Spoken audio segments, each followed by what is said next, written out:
you can have the dream all fucking day, all you want, but it ain't coming to you unless you go get it. And no one's going to give you the title that you want. No one's going to give you the business that you want.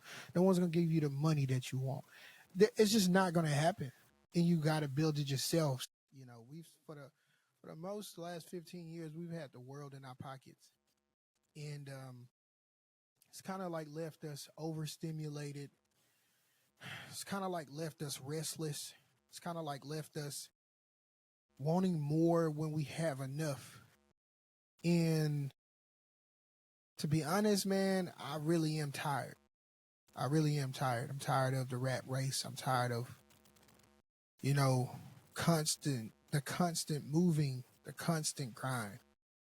But unfortunately, in this capitalistic society that we live in, is either you damn if you do, you damn if you don't type of thing right going on right now. So I think for me, and I can't, like I said, do what you want to do with it, but for me, I think it's important that I participate in this society that was built off capitalism. I think it's important that I try my best to compete. I think it's important that I try my best to, you know, win for the sake of myself and for the sake of my family. And I was thinking about this the other day. And, you know, I'm naturally a giving person. I'm naturally a empathetic person. That's just the way God made me.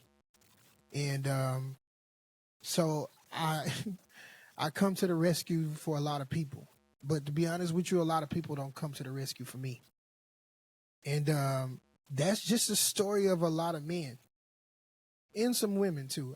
I mean, but the most men I talk to, that's just a story of a lot of men that are selfless. Story of a lot of people that are selfless. And it gets draining going out there, trying to build a business, trying to build a career, trying to avoid the pitfalls and the potholes that, you know, society has, whether it be systemic or non-systemic. It is what it is, man. It's just a fucking circus out there. And so it's super important that we find the balance in preservation and sacrifice. And what I mean by that is like, you know, to help somebody, a lot of times we're sacrificing something. Most normal people that don't have an abundance of resources, when we help somebody, we're taking from ourselves. And we do it, you know, we don't complain about it, but we do it. But I often think about like, damn, all of the sacrifices I made to help somebody else, you know, I wonder if it hurt me sometimes. I wonder if, though, you know, the funds I sent people hurt me. I wonder if me overextending myself trying to get somebody a job hurt me. Now, I don't regret it. And I'm going to always help people when I can. But sometimes it's like, you know, I do think about it, like how far I could have been ahead had I not really extended myself so much to help other people. And so for me, that's something I have to deal with on a day-to-day basis. And honestly, it's something that I reached out to my therapist today. I say, man, shit getting heavy. I need to come see you because, you know, so I had to do that. But like I said, man, this is the journey. I'm not complaining by all means. I'm not complaining, but this is the journey that I chose. This is the path I chose. Every day I wake up and say, man, this is the shit I asked for. I asked for this. It's what it is. You know, I didn't know some people ask for a lot of things and we don't know the little steps and the little nuances that come with it, right? You ask for a job, but you didn't know you got to commute. You didn't know you got to deal with this person that's at your job. You didn't know you got to deal with taxes and things like that. So, there's a lot of things that, you know, come with this journey to building a business, come with this journey to betting on yourself, man. And that shit ain't for the faint of hearts. It really ain't. It's just not. So I tell everybody, practice mental strength, meaning, you know, you got to lift weights. You got to get stronger mentally. You got to be able to deal with the BS. So you got to figure out how to deal with the BS. Because it ain't if the BS gonna come, it's only a matter when the BS is gonna come. So you do have to learn how to deal with all of those things that come with trying to live out your dream or trying to build something. Because I've been 15 years in this game, man, and this shit doesn't get easier. It don't get harder, but it don't get easier either. You know, so I always tell people practice mental strength. And for me, that means, you know, understanding my boundaries, understanding what triggers me. Honestly, that means sometimes lifting and working out. Sometimes that means just having a day where I just say no to everybody, and just having days where I get to ignore everybody, and just practicing those things. It's just getting comfortable with being uncomfortable. That's mental strength. It's like putting yourself in a position to where you're uncomfortable more often, so you can, you can build those calluses to get better at overcoming obstacles. And I've done a pretty good job at that over the years, man. Like nothing really, I don't think really anything I don't think anything kind of moves me, or it kind of like makes me nervous or anxious when it comes to business or building a business or running or, life in general. Cause I think I've been through a lot before I reached 21 already. To be honest with you, I was blessed with plight. A lot of people don't think they are, but I was blessed with plight at a young age. So some of the stuff I've overcame already. I've overcame the worst parts sometimes, it feels like. But like I said, this is just a strength thing. It's not mental health is important, but mental strength is also important. And man, and I'm not no therapist, and and maybe I don't know what the fuck that means, but at the end of the day, I know for me what it means. I know what it means to me and what I'm doing on a day-to-day basis to get stronger mentally, so I can deal with the BS that comes with running a business. So I can deal with the BS that comes with trying to chase my dreams. Because I'm gonna be honest with y'all, you can have the dream all fucking day, all you want, but it ain't coming to you unless you go get it. And no one's going to give you the title that you want. No one's going to give you the business that you want. No one's going to give you the money that you want. It's just not going to happen. And you got to build it yourself. So with that comes a set of challenges, obstacles, and privileges that, no one escapes. But I wanted to talk about the studio that I opened and some of the pitfalls that comes with it when you open a studio. So if you want to open a studio yourself, you can do this and circumvent it, and and I'm just going to go off of like what it's like to open a studio. So I opened Creative Works. We've been open for about a couple months now, and the goal, well, I had a studio in Minneapolis with 4 other guys, and I liked it. We shared costs, we shared expenses and things like that, and it was cool. I came in when I wanted to, and we used it we used it every now and then. So being in marketing and advertising, I use studios all the time, for my clients, whether it be shooting a documentary, whether it be shooting a commercial, whether it be shooting photography, product photography, whatever it is. I'm always using studio spaces. I'm always renting spaces. So for me, it was a no-brainer to do a studio because I needed one. And not often, but I needed one. But also for me, everybody know I'm always trying to build community. I'm always trying to collaborate. So I wanted a space where my peers and my friends in the industry could come as well if they needed a space and they didn't have to feel a certain type of way. Like I said before, some of those spaces that I used to rent out, the people were assholes, and I didn't like that shit. So I was like, if I ever have a space, man, I just want a space that's inviting to creators, that's inviting to other people. And so I kind of like set out to do that. So, but when I set out to do this shit, man, I did not know this shit was gonna be this expensive. I swear to y'all, I did not know that. I didn't know it was gonna take this much time. And so I just want people to understand, like, you have to be aware of some of these things that I'm going to talk about. So number one thing that I think that people should do before they even start, before they even open up, is start researching, like, what type of studio do they want, and what type of clients that you already have that can align with the studio that you want. Because in the beginning, right now, this studio is not paying for itself. My clients are. And with that being said, like, you just have to be prepared. You truly got to be prepared for that. So you do have to be prepared for that. So you do want to make sure that whatever studio that you do choose to do, that it aligns with the clients that you have, right? So that's number one. That's one of the things I was like, okay, so I'm going to open up a content studio because these are all the things that I know I need for sure, right? So that's first thing, because like I said, in the beginning, you're going to be footing the bill, bro. That just is what it is. Two, you don't have to do this alone.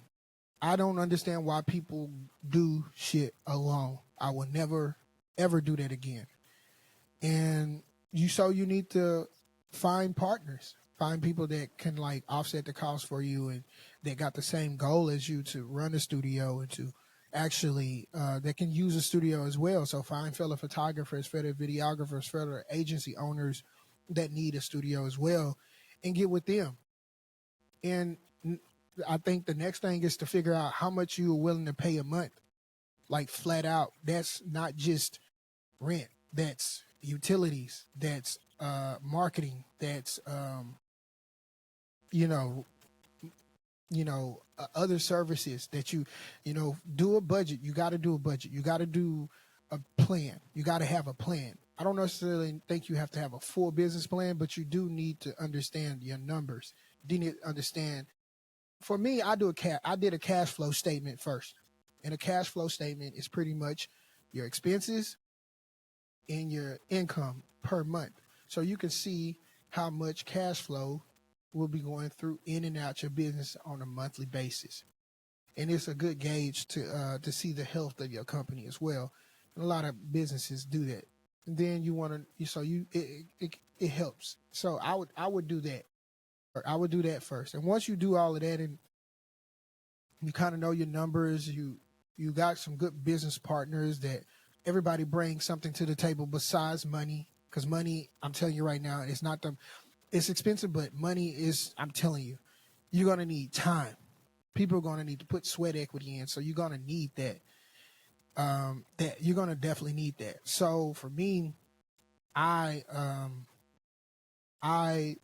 felt like, I had good business partners that were willing to put in sweat equity and things like that. And I got that. So after you figured all of that out, now it's time to figure out what location you want, what type of location you are going to, you want. Do you want it closer to certain areas? Do you want it further out? Like, how's the traffic? Are there other studios in the area? That shouldn't deter you, but just understand that, just how's the crime? How's the security? Like, you got to determine the area you want to be in, and then you follow up, reach out to people, reach out to realtors, commercial real estate people. Go on Craigslist, go on Facebook Marketplace, go on LoopNet, and just start searching for places that that are not expensive as you think they are, because you remember this is about sustainability as well. So once you find your place, for me, we wanted to go. The price range we stayed in is between 17 and 2,200. That's the price range we wanted to stay in for this studio, and we got what we wanted. And so once you figure that out, it's time to do your build out. And when I say this is where it gets real. It gets real. So we thought we were only going to take 2 months to really build this thing out, and it took us 4 months. And the reason why it took us 4 months is because we didn't want to take out no loans to build this thing out. So I made money. We made money. The partners put in money. We just was scrapping every month trying to do it. And then we did a lot of this shit ourselves. And, so it was a lot of trial and error. And we were all doing my partners were working and we were working. Everybody had jobs and I had client work. So it was a lot. So I had to do this. We had to do this on the times that we had time because we couldn't pay a contractor to do all of the work. Now we end up eventually paying a contractor, well, two really, to do some of the work, but like we did everything piece by piece as we got more money. All the while we were paying rent too while we were doing this. So make no mistake about it. Like this shit wasn't rent free just because we wasn't up and ready. So you got to figure out like, do you want to get it done fast? If you want to get it done fast, you're going to have some bread. And if you got the bread to do it up front, then, and you can pay somebody to do this when you're not around and stuff, and you ain't got to put no sweat equity in as much, do it by all means. But we did all of the work, majority of the work. We put a lot of sweat equity in this thing, and, it paid off because we're debt free as far as like we don't owe no loans or nothing on this. But at the end of the day, it's a slow roast. So because we really want to be debt free when it comes to this project. So you decide, how much money you want to spend, and with the build out, you have to think about all kinds of stuff like these walls, it was so hard for us to find studs in these walls because these goddamn walls had, I think it was 3-inch, was it 3-inch sheetrock? It was 3-inch sheetrock, right? Yeah, it was 3-inch sheetrock. And so it was hard to find the studs. And then also these studs wasn't wood. These were metal studs. So it was a lot of things that we found out. I mean, at one point we were drilling in a wall. We were drilling in this goddamn wall, man, and trying to put up cabinets, and we hit a pipe and it started spilling every fucking where. I mean, everywhere. It looked like something off of a movie. And by the grace of God, the electrician, my homeboy Zach, he knew exactly where to go to cut off that pipe right there. By the grace of God, man. So he cut it off real because it could have been water damage for real. We had people put in cabinets and didn't do it right. We had to re-level stuff. And then on top of that, like, this is another thing. If you're going to build a psych wall, do it professionally. We butchered our psych wall. And to the point where we got to get it fixed now. But we still opened up without it. But we got to get our psych wall fixed. And that's the project. That's the first project when we start making consistent money and start doing things. That's the first project we're going to do is rebuild our psych wall because we really didn't know what the hell we were doing. But like I said, you got to figure that out. The build out can be simple, clean, as long as you want it, as long as you're willing to pay the money for it. So just be careful about that. Just budget. When you set the budget for it, just know you're going to probably go over it more than likely. I've done several general contracting projects because it's something that I like to do. I GC my own home. So like it's something that I like to do. So this was fun to a certain extent, but it was exhausting too because I had other shit to do. That's the reason why it was exhausting. If I would just had this to do, it would have been done.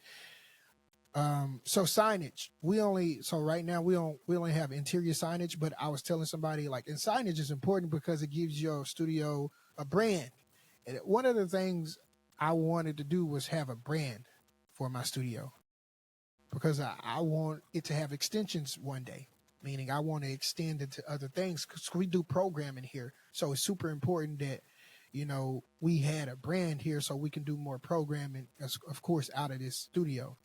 But I got my sign from Etsy, I think. Yeah, from Etsy. And so when you go on Etsy, you find somebody that can do a really good sign for you, but make sure that the colors are correct, because they had on the orange of our sign, they had to send that back 3 times because they didn't get the right orange. We didn't get the right orange on the sign. So you have to be careful about when you do get stuff online. But outside of that, man, it's a perfect sign and very you know clean and high quality sign, which makes our studio look a little bit more premium, which that's what we wanted. Um, so once you know the layout and things like that, and you start to configure your design of your studio, you get ideas from other people's studio. It's okay to take other people's ideas. Don't worry about that. But get ideas and just have a good plan of how you want your studio designed. Like for real, sketch them up. Get somebody to sketch them up. Whatever it is you got to do to kind of like get close to what you want, you get it done so you can kind of like move a little bit faster and you just know what you want. I think after we did the build out, it was time to furnish it and put equipment in here. And that's another, I'm telling you, that's more money. Now, granted, like, good thing I had some of this shit already because I was, like I said, I've been in this industry. So I had cameras already, but I bought some more. I didn't have podcast equipment or nothing like that, so I had to buy that. I had some lights. I had some stuff. So you're going to just you budget for equipment. One of the things you have to budget for also is security and, internet and TV and things like that. That's one thing we had to do. So you might want to start that process. That's one of the things that held us up too, because we didn't want to start. One thing we didn't want to do is start getting other contractors in here until we got security in here. But we had to get internet in here first. So that took some time, to get internet. Well, before that, we had to get electricity in here. That took some time as well. So you got to get all these things in order, like the electricity first, and then you got to get your internet, and then you got to get your security, and then you got to get your phone if you want a phone. We have a phone, and our phone is connected. Well, we'll be soon connected to our cell phones. Things like that. So you got to understand, like, what are all the things that you want to do to kind of like make sure that your studio is running fluently, because this is an extension of my agency. This is a business, but this is an extension of my agency. So it's like it's still a business of its own. So we got to run smoothly. So after we did the build out, we got furniture in here. We got the equipment in here. We needed to know what type of software we were going to run the studio on, meaning like how are people going to book us, how we were going to run how we were going to asset management, like our docs, our taxes, and things like that. So we had to figure that out. Like I said, good thing I've had a business for the last 15 years. So for me, it was like, okay, what are the systems I'm already running on? I run all my businesses off Google Suite, like faithfully. So I knew for a fact we were going to have our URLs through Google, because that was just so simple and easy for us to set it up. So I did that.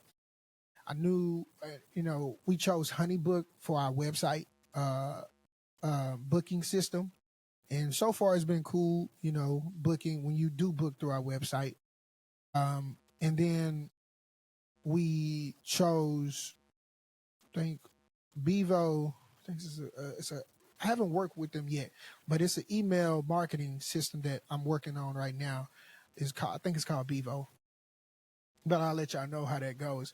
So just understanding the software that you're going to use. I know for us, we use HoneyBook, Google Suite, and I'm pretty sure we'll have a more robust CRM one day. But right now, that's all you need, honestly, in the beginning, to kind of like manage your assets and understand and manage the booking side of things. So after you understand all the software that you're going to use, from your security software, you need to understand all these. You need to make sure all your passwords are all in one document, so you need to know where everything is at. And I use Google Sheets, Google Docs faithfully, and I share them with everybody internally, so everybody can have that and understand, like, this is how you do, this is how you run your studio. So after I we put all those systems in place. You need to, if you rent equipment and things like that, you need to get your contracts in place. Get your contracts redlined by your lawyer, or like I did. I just went on Fiverr and got them redlined by a lawyer. Like I said, and these are simple contract rental agreements. I have contracts. One of my contracts was redlined by a lawyer a long time ago in LA, but that's one I use when I do contracts with brands and things like that. Nevertheless, I'm not giving you legal advice. Do whatever you have to do. Go get your contracts, and whatever type of contracts you need to run your business, your studio. Sometimes you need to, with us, we work with producers, because producers come in here and shoot stuff for some of our clients. So we need, the regular subcontractor contracts, rental agreements for when people want to rent our equipment, just our equipment, because eventually you'll be able to rent equipment out of here. And residency agreements, because we have 4 residencies here available, to where if you want to we have lockers here. So if you want a residency, means like if you want just 24-hour access here and have your own locker here, so where you can keep your locker in here and things like that, then that's kind of like a sub lease agreement, I think, something like that. So we have that as well. And just have those systems in place and stuff like that. Just have all your paperwork. So if all your contracts and agreements, once they're all done, put them in a Google Doc, so you can have that, and you can send people links when they do sign up, or you onboard people. That shit's important. So after we did that, I think the next step was, how do we get the word out, right? What platforms are we going to be on to get the word out? And we chose Peerspace, we chose Tag Venue, we chose, was it Glimmer?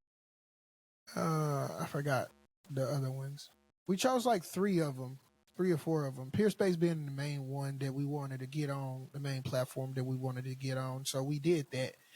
And so Peerspace is really cool. I mean, I've been using Peerspace since its inception. So it's really dope to have a space on there. From the bookings that we've had so far, it's really fairly simple. Once people understand that you exist. I think it's very crowded.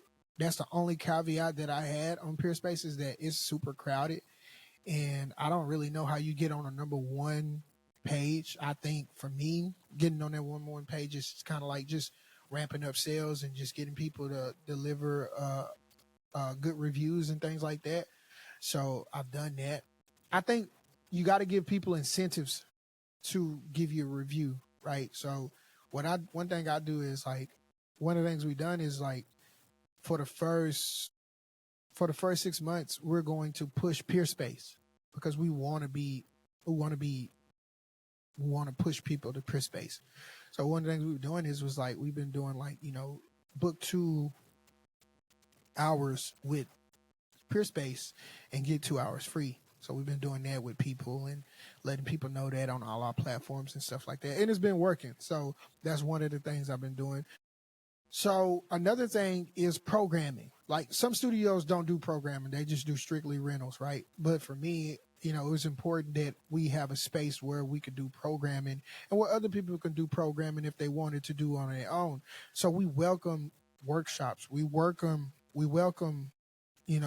small parties and small professional parties, not like a regular party, but we welcome these type of things, and we've done these things ourselves, and some of our customers and clients have done these things already in this space, because that's one of the biggest reasons why we chose to create a content kitchen that wasn't just regular. It looked a little bit premium. It's, black, it got nice subway tile and, gold finishings and things like that. So we wanted to make a little bit of upscale, a little bit, so people can be proud to kind of like host small networking events here. And that's what we're doing. So that's one of the things that we are doing, is we welcome in types of programming, and we'll eventually even be running like design school out of here, like for real, because that's one of the things that was in the plan. So not right now, but eventually we'll run a design school out of here for sure. Like it's gonna be real fire. But you know, so just know how you gonna utilize it. It's a slow roast, man. You just can't be. Your ass cannot be anxious, and it ain't gonna happen overnight. Nothing that you build that lasts happens overnight.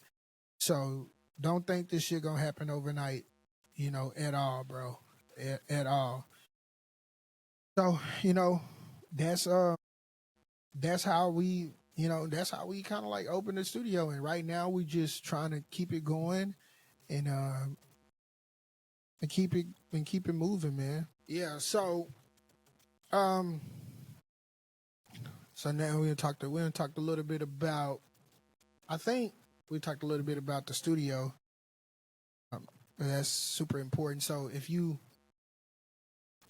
also, one of the things about my studio is the podcast. Like, so we do podcasts in the studio. We shoot content in the studio. But like I said, we have a done for you service in the podcast studio. Meaning, like, if you don't know how to work none of the equipment here, you don't have to be able to work the equipment here to use the studio.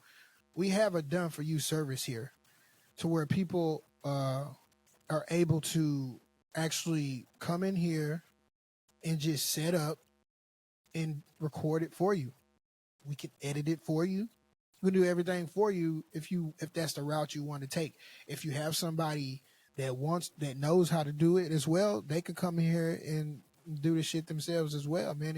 It you know, like I think we just want to help brands and the people behind them create content at scale. So that's the reason why we did this approach.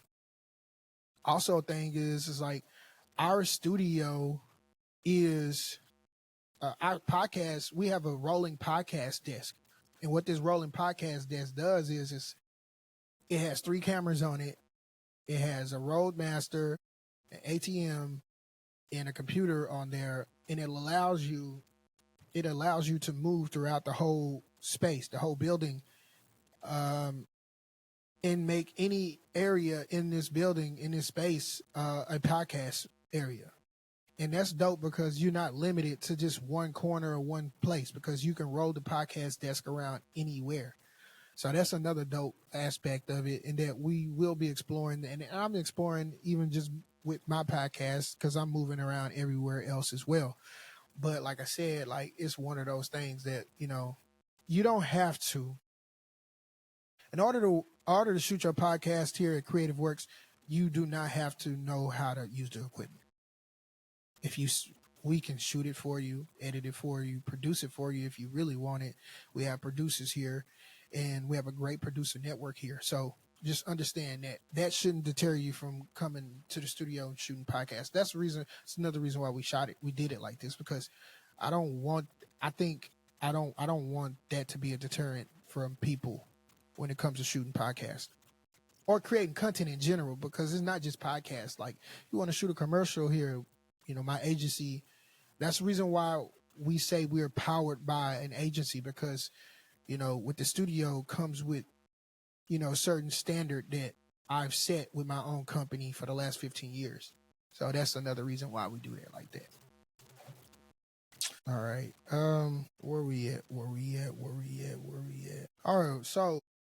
So, and this is a little short thing.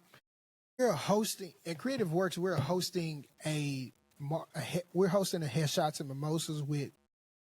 So we're partnering up with AMA, African American Marketing Association. So we're partnering up with the African American Marketing Association to host Headshots and Mimosas. And this is a dope experience. It's going to be a dope experience. It's going to be a dope way for people to get a premium headshot, which would have cost them hundreds of dollars because Nick is fire. And you're going to get gems from professional people, professional speakers, professional brand developers, and brand strategists that know what the hell they're talking about, because they've done the work. You know, they've done the work. So you're going to get that. And then it's powered by AMA, which is one of the only organizations out there that aims to help support people in marketing, people of color in marketing, African Americans. So this is going to be a dope experience, man. And like I said, this is the type of programming we want to do more of, but we can only do if you support it. And that's the thing. Like, I think we all have to support each other in some form or capacity. And I'm glad to be able to collaborate with AMA, which I'm a founding member of it. And so I'm glad to be collaborating with them on this project. But this is one of many. So I really hope people come out and support. We don't need a lot of people there because it's, like I said, it's studio not that huge. We can't have thousands of people here. But like I said, I think it's gonna be a dope experience. We're gonna have some music. We're gonna have some food. We're gonna have some mimosas, of course, and you're gonna have some networking, some gems being dropped. And on top of that, you get a really good photo, a really good headshot. And I know bullshit headshots. You're gonna get some real, dope headshots. So I hope to see people come and register on Eventbrite and everything like that. So my business making M's, cutting checks, it's on the table. Investing in yourself is nothing greater. Yeah, my business making M's. Peep the rising of the stock, flipping digits, we the cream of the